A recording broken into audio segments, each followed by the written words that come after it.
Welcome back. Hi, friends. Welcome back to the house with the witch. All right. Oh my gosh. So today we're going over chapter 7 of the Hermetica. I hope you've been having a wonderful week. I hope you're having a wonderful weekend or day or night or whatever it is at whatever point in time that it is that you're watching this. All right. So today we're going to read over chapter 7, and I've been looking forward to this chapter all week. So, chapter 7, let's pull it up. Chapter 7, the gods. I'm so excited. I'm so excited. Okay, so in this chapter, let's just jump right into it because I'm super excited. So, in this chapter, Hermes discusses the many powers through which God administers creation. Okay, so to the ancient Egyptians, the night sky was seen as the body of a black goddess sprinkled with stars. In the Hermetica, she is known as the great goddess Destiny, whose whose unalterable laws are written in unchanging star fields of the constellations. Against the background of these star circles, ah, against these backgrounds, against the background of these stars circle the planets, ruled by the great goddess of ruled by the great goddess they administer her fate to all things upon the earth. Although the constellations of the stars contain the destiny of everything, the five visible planets and the sun and the moon are the forces which administer this destiny. Hermes therefore calls these powers gods. All right, so the night sky is considered one goddess called Destiny, and then the planets, uh, Mercury, Venus, Earth, Saturn, Uranus, Jupiter, are the ones that administer destiny. Administer, yeah, all right, we'll leave it at that. Destiny, working through the planetary gods, governs all creation. They pour an uninterpreted stream of life force into all forms of matter, making them ceasingly change from one state to another, in a process we call living and dying. The gods are ruled by the goddess, Destiny, who makes sure that all they do accords with God's will.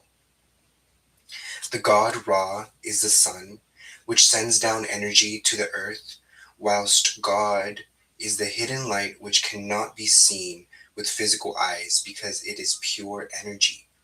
Ra is the visible light placed at the center of our solar system. The sun is an image of God, and as God gives life to the whole universe, so the sun gives to animals and the plants of earth. The light of the sun nurtures nature in the same way that the light of God nurtures our souls. All right, so that was the introduction. So let's read it. All right, so chapter 7, the gods. So the mind of the cosmos created from fire and air, the seven administrators who regulate destiny, the five visible planets, and the sun and the moon, whose orbits encompass the world of the senses.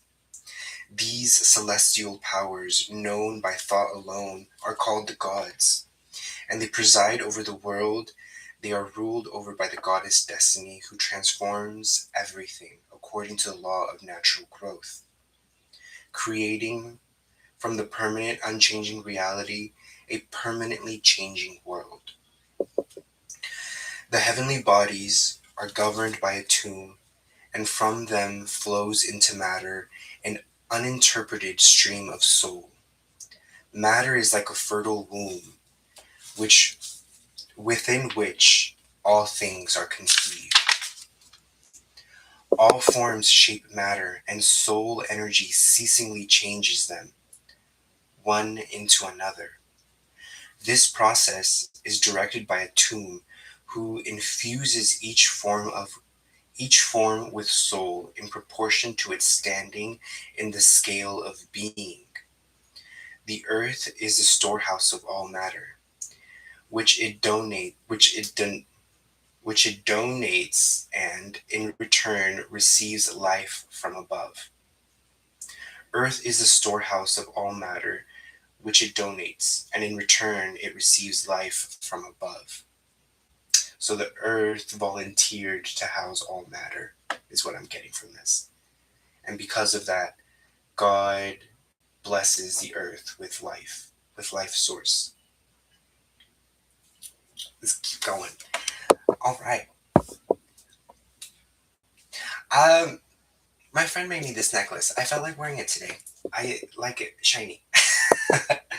All right. So Ra, the sun, unites heaven and earth, sending down energy from above and raising up matter from below. He draws life to himself and gives forth life from himself, cease, ceasily lavishing light on all. Ra benefits not only heaven, but even the hidden depths of earth. Unlike a tomb, the hidden light, who is only known through thought, through attentive contemplation, Ra exists in space and time, and we may see him with our eyes, shining the brightest in the cosmos, placed in the center, and wearing the cosmos like a wreath around him. He lights up above and below. He lets the cosmos go on its way, but never lets it wander. For like a skillful chariot driver, Ra has tied the cosmos to him, preventing it rushing off in disorder, and his controlling reins are rays of light. The sun is an image of the Creator who is higher than the heavens. Just as the Supreme Creator gave life to the whole universe, Ra gives life to the animals and the plants. His material body is the source of visible light. And if there be such a thing of substance not perceptible to the senses, the light of the sun must contain that substance. Yet what it is, or how it flows, only a tomb knows. The sun continuously pours forth light and life. Ra nurtures all vegetation, gathering the first fruits produced by the power of his rays, as if in his mighty hands, bringing out sweet perfumes from the plants. In the same way, our souls, like heavenly flowers, are nurtured by the light of a tomb's wisdom, and in return, we should use his service, all that grows within us. Hold on. Hold on. Let me reread this whole section. The sun continuously pours forth light and life. Ra nurtures all vegetation, gathering the first fruits produced by the power of his rays, and if in his mighty hands, bringing out sweet perfumes from the plants. In the same way, our souls, like heavenly flowers, are nurtured by the light of a tomb's wisdom, and in return, we should use in his service all that grows within us. All right.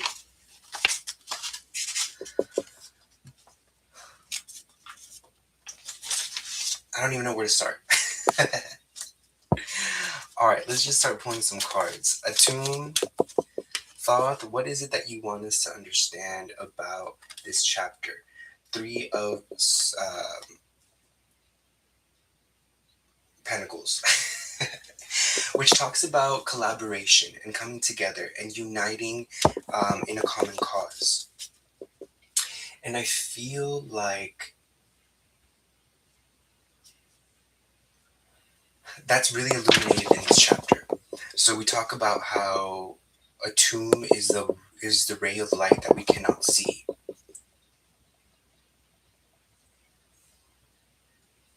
It's imperceptible to the senses, and we can only perceive God. We can only perceive a tomb through deep, focused contemplation, meditation.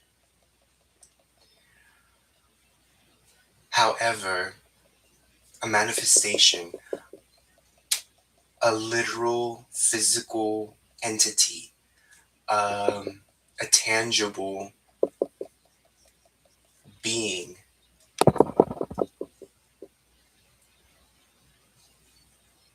has manifested and represents, excuse me, the source and the power and the life source that God provides us. And this chapter talks about it perfectly. So the sun is the physical representation of God on earth. For all the reasons that we said, the sun draws out life, brings out life.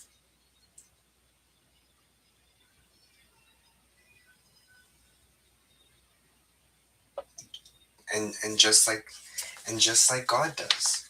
Hold on, they said it perfectly in the end. Here's the part we reread. So the sun continuously pours forth light and life. In the same way, our souls, like heavenly flowers, are nurtured by the light of Atum's wisdom, and in return, we should use in his service all that grows within us. So I feel like with that last part, we're being asked to exercise and wield and practice the gifts and the talents and the life bringing attributes that we embody, that we bring about, that we bring the world in service to God. If you don't know where to get started, go pick up some trash. Go pull some weeds out of a flower bed. Go trim some hedges. Go leave some, I don't know, carrots for the animals, the squirrels and the rabbits. In the Bible, I think it says that mankind is to get dominion over the planet Earth. And I I think we all understand that that has been interpreted in a way where human beings are ruining the planet, taking advantage, taking it for granted, exhausting resources without replenishing it. And what we're being asked to do is take dominion, take responsibility of the earth, and don't waste resources, but cherish them, honor them, refuel them, pray for them,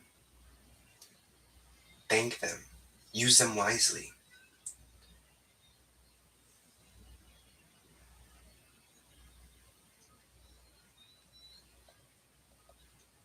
I think in the Bible it also says that the fruits of our soul are forgiveness, contemplation, temperance, friendship, forgiveness, loving kindness. Those are the fruits that our souls bear.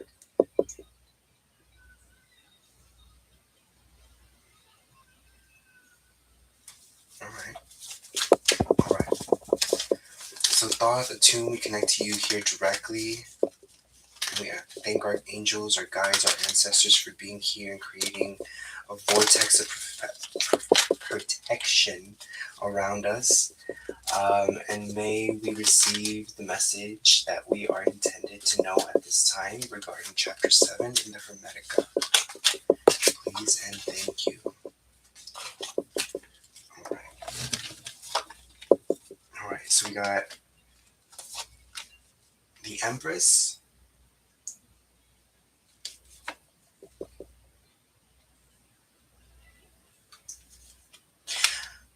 which is leading me to tell you that if you are here, if you are joining me in on this conversation, you are someone that the divine has considered worth investing in.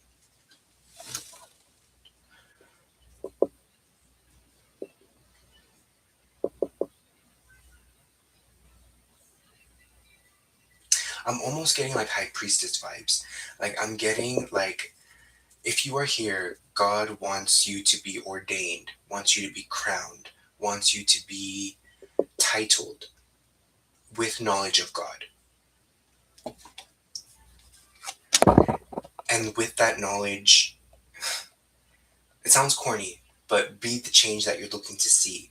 Be the change that you want to see out in the world. Provide the love that you want to see in the world. Create the dynamics that you want to enjoy out in the world.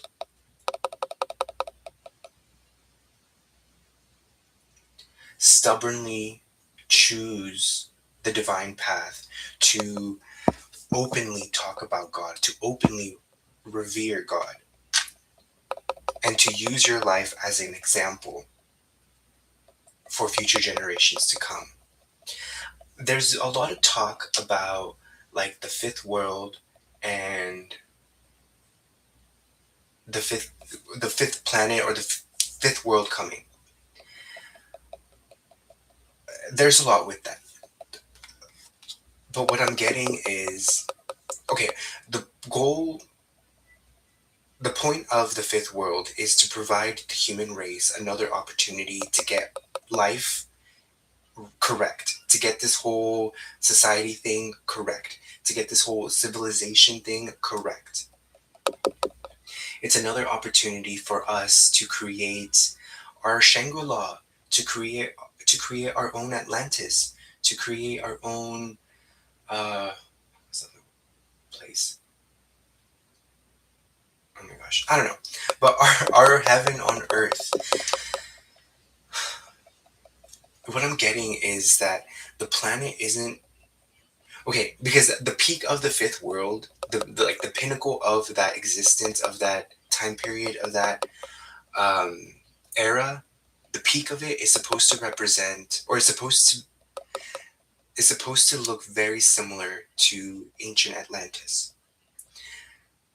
It's supposed to be a planet of highly evolved beings, and by highly evolved, I mean beings that have been evolved through loving kindness, expansion, friendship, family, growth, love, care, generosity.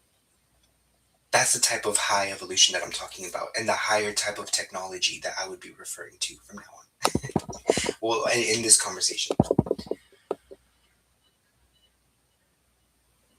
So, what I'm being told is that you might not see that type of life in your lifetime. We might not see it in our lifetime. But our commitment to choosing to live that type of lifestyle, anyways, is the type of patience the world needs to see right now. It's the type of commitment and the type of work ethic and the type of attitude and the type of student mentality that the world needs to see right now. Okay, what else? Ooh, okay. We're moving away from deception, from lying, from creating relationships and foundations that are built on crap, are built on sand, are built on lies, and are built on mean intentions, selfishness, um, anxiety, scarcity. God wants us to move into a place where happiness and joy and forgiveness and optimism and solution mindsets is is the liberator, is the liberator, the relief that we're looking for, the waking up on the right side of the bed, the waking up on the right side of the bed, the starting your day off on the right note. That's where we're headed. Okay. All right. What else? Okay. Okay. And this will create heaven on earth. If we choose to live heaven on earth, that's what we can inherit and leave behind for our children, for the generations to come. Because it's more than just, an inheritance is more than just possessions, more than uh, things. An inheritance is also mentality, preferences, traumas. Uh, so choosing to move forward from a life that's aligned with God and sees God in everything and invokes God in every conversation and celebrates God in every aspect of their life is a world that will oh my gosh, is a lifestyle that can be left behind and create more love from. Okay. All right. Yes, confirmation with the Queen of Pentacles. All right. Okay.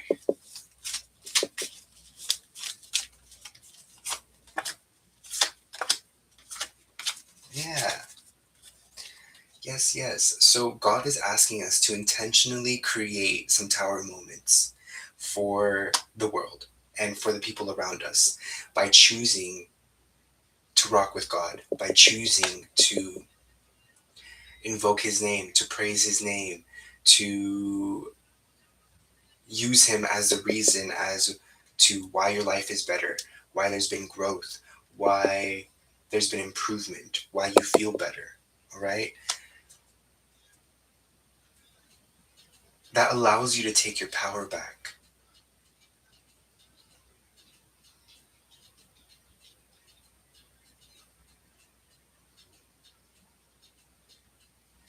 Last time we were talking about how I think it was more of like a personal opinion where I feel like we're highly conditioned to blame everyone else for how we're feeling before we take responsibility on for ourselves.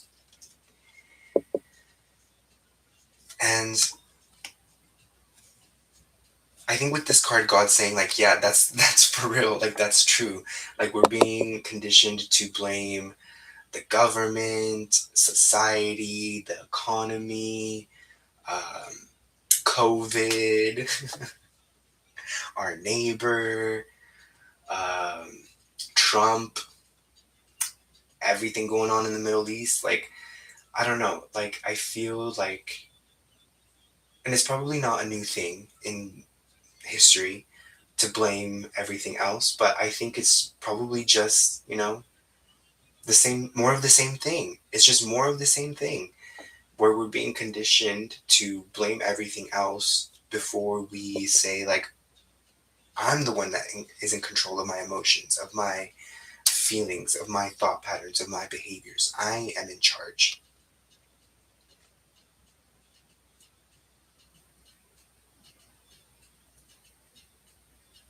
And our kids will inherit a lifestyle where they are simply in control.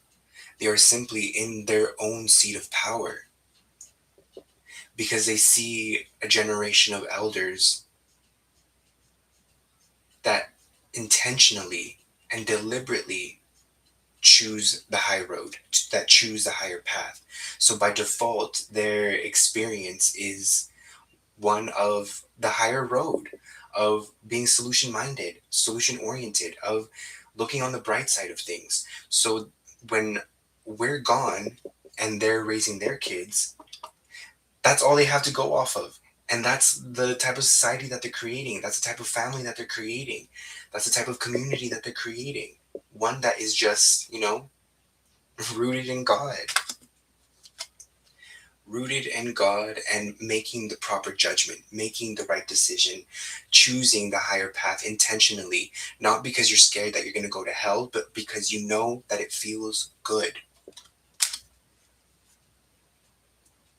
And I think that's something that we're being asked to do. Don't choose God's path. Don't choose the high road because you want to feel better than other people, because you want to stick your nose up in the air, because you want to be Captain Save-A-Ho or whatever. Do it because it just genuinely feels good. Because it just is so nourishing to your soul and to your heart that it's all you want. It's all you want to consume. It's all you want to be a part of. It's all you want. Like, you can't envision your life separate from it, because it's such a part of you that living living a life that doesn't proclaim God, that doesn't celebrate God, just doesn't even make sense. It doesn't even feel right. If anything, tastes disgusting. If anything, it smells bad. If anything, it's off-putting. You know what I mean? Like, I think if you're here, like, I'm being asked to ask you to create this type of dynamic for your community, for your family, for yourself. So, like, in 100 years, when the fifth world is supposed to be well in on its way, it has a strong foundation, because there have been families and individuals that have decided to choose a higher path, even though we're going to be mocked at, even though people are going to think we're weird, even though people are going to not fully understand or choose to not understand. But you got to focus on what's in your control. You cannot control another person, like, period. Like, that, it's just impossible. If you try, that's just such a waste of time of life, such a waste of energy and time and life and resources and everything. It's just such a waste. And I just, no. Don't waste. Don't be wasteful. Be resourceful. Be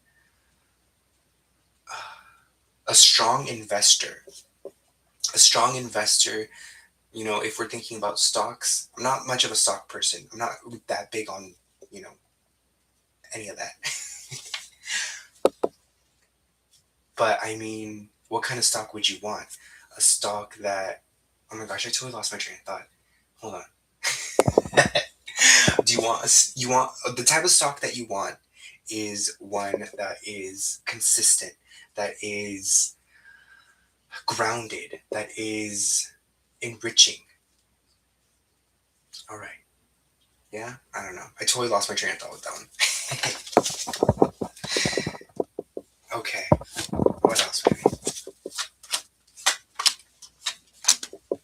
All right. So of we got the four of swords in reverse, no, in the upright, and then we got the Queen of Wands in the reversal.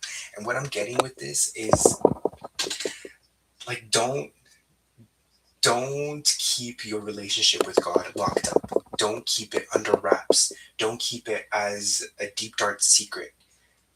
If you have, we're being asked to not to be vocal, to come out of our holy closet and connect with God openly, unreservedly, unsarcastically, and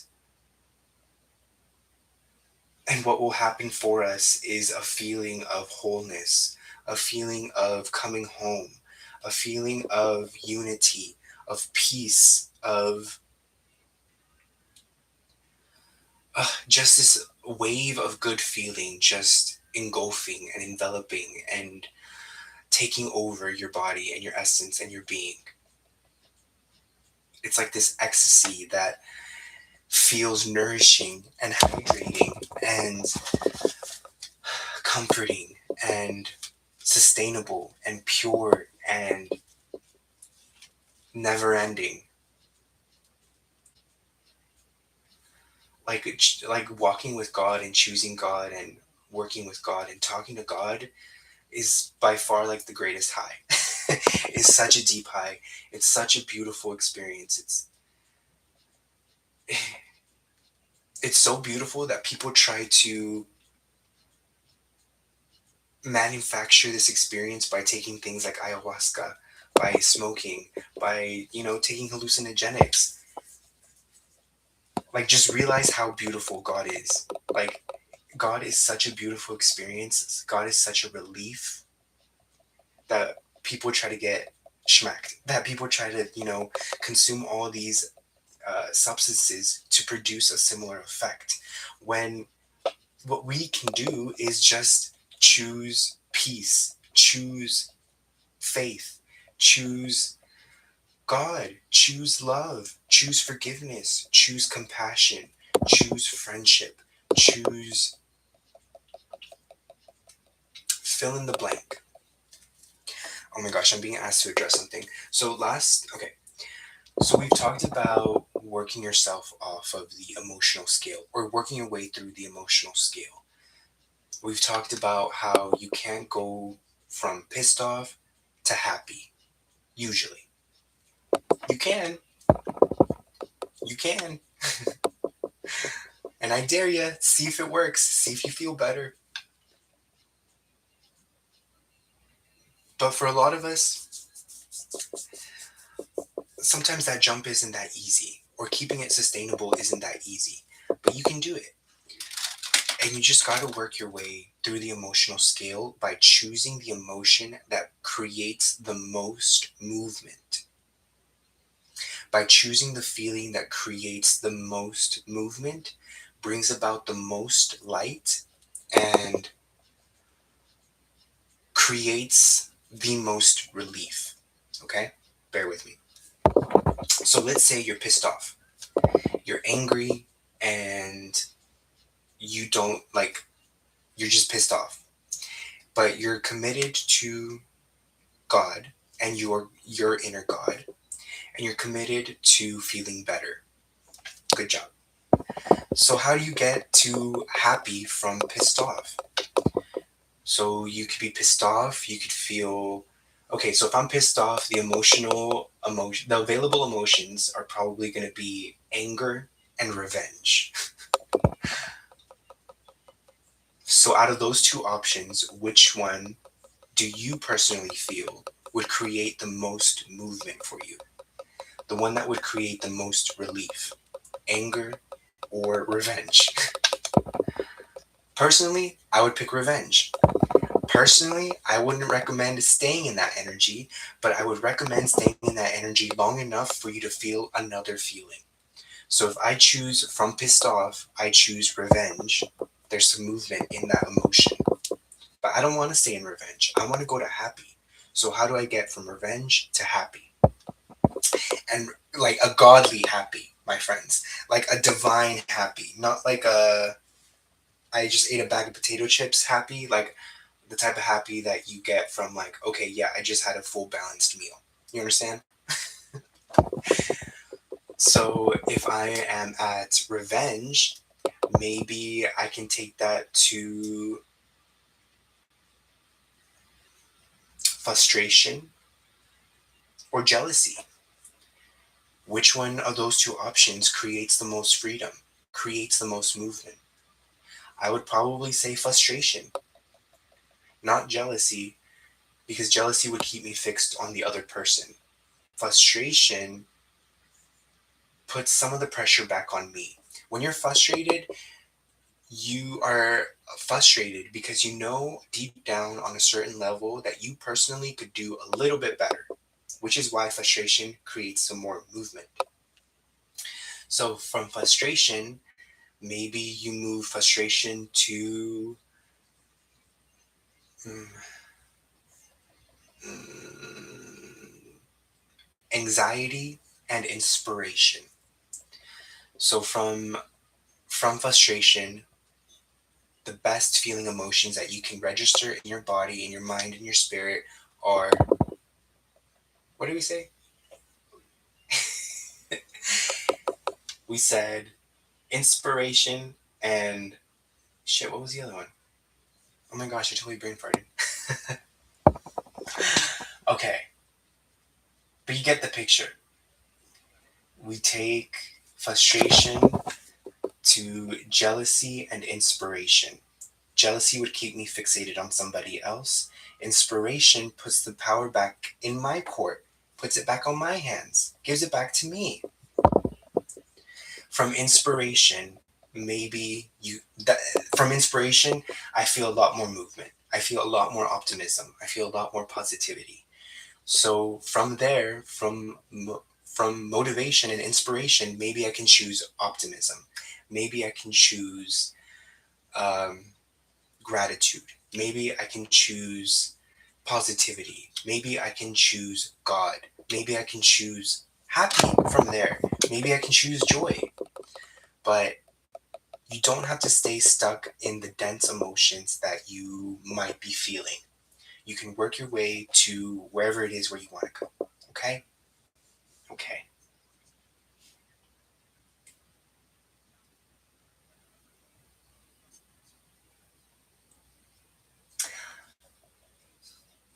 I don't know if it'd be a good idea. I don't know. Try this on for size. But the ancient Greeks considered your emotions and your thoughts and those particular states of being as individual gods, as individual entities.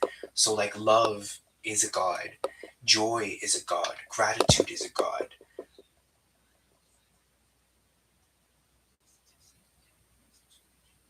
Take that how it resonates. I don't know. I was just asked to share that. But it kind of goes in hand with the idea that we've been saying that everything has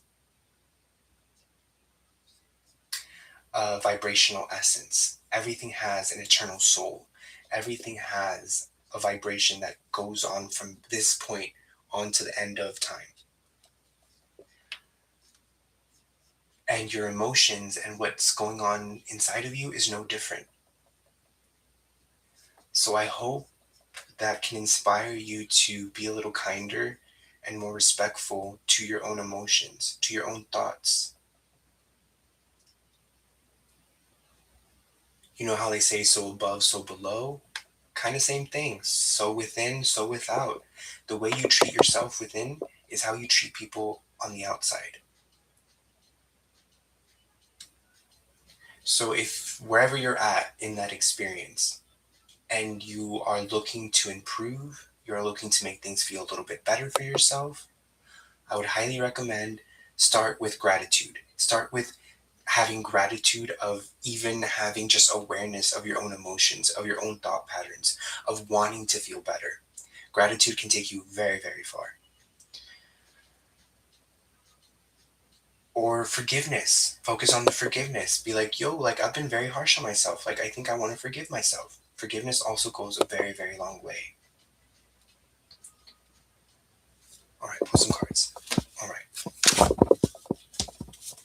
All right, Atum, Alcantare, Thoth, what do you want us to know more about the gods and our understanding of the gods? That everything in the universe is a god, that everything in the universe is the same god, and everything in the universe is a different god. Everything's moving in tandem, hand in hand with, together, in unison. What if the whole universe is an alarm clock?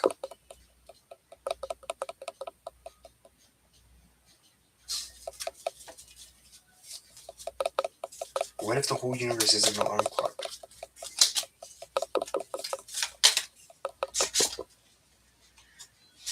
Knight of Pentacles.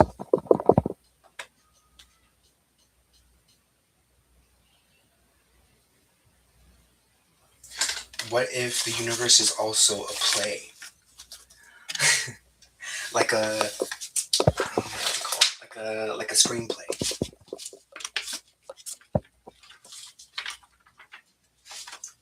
Let's read a little bit more on the Knight of Pentacles.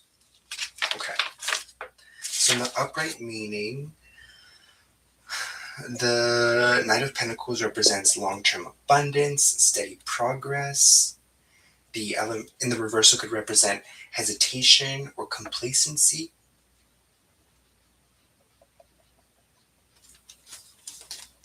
And choosing God's path is a path that leads you to long-term abundance and steady progress.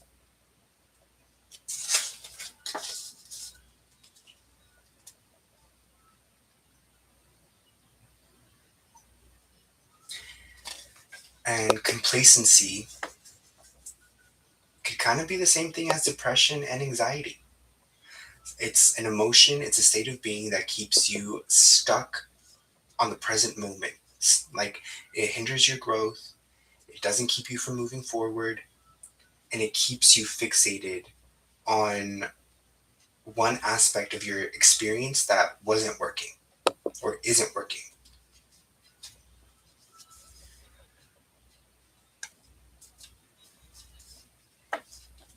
And I think choosing God in that type of situation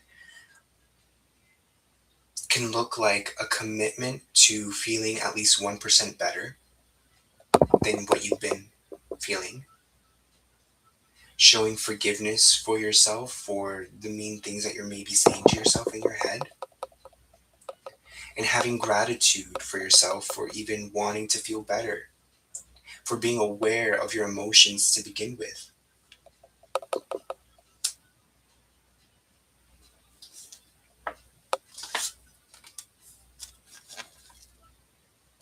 Okay, hold on.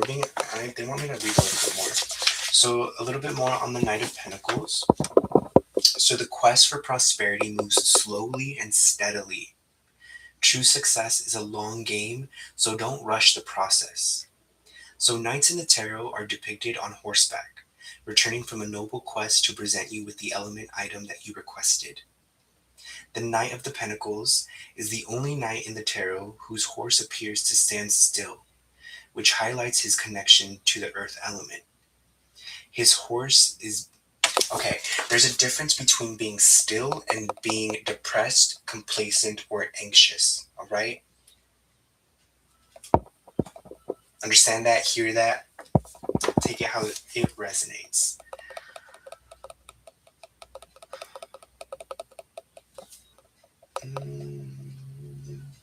Okay. His horse is black to invoke a sense of protection. His careful contemplation of the pentacle is his hand in his hand symbolizes his connection to the element of air and the element of intellect. The knight knows that in order to bring you the abundance you've requested, he will need to exercise patience and make intelligent choices. He is assured prosperity because he pays attention to the details and the methodic and in his methodical blah, blah, blah. He is assured prosperity because he pays attention to details and is methodical in his actions. All right.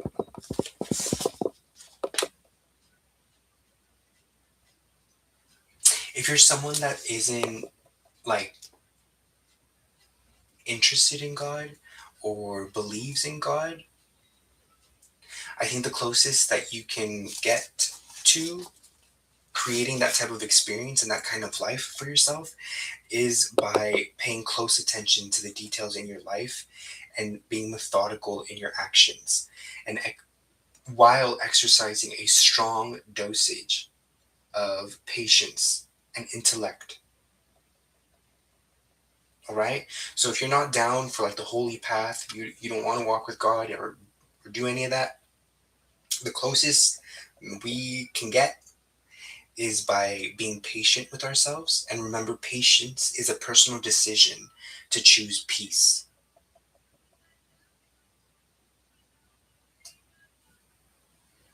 and make intellectual choices. And remember, intellect is not how many facts do you know, it's how much focus, how much attention, and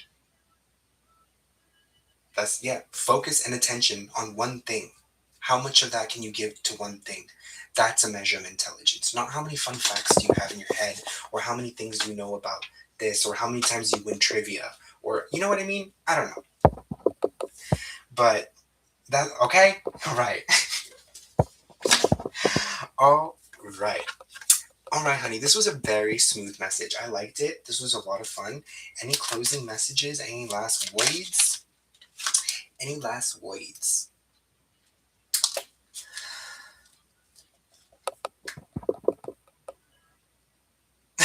God's asking you to come out of the God closet, of the spiritual closet, of the divine closet, and at least to yourself admit that you like God, that you rock with God, that you fucks with God, that you can see God in at least one thing in your life.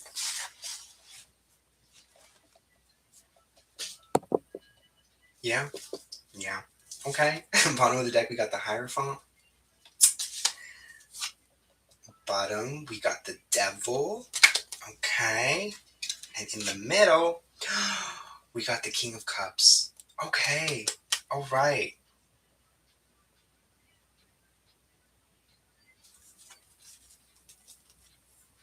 Connect to God every morning by asking yourself, how's this good feeling within me feeling today? Connect to God in the morning by saying thank you for this new day. First thing.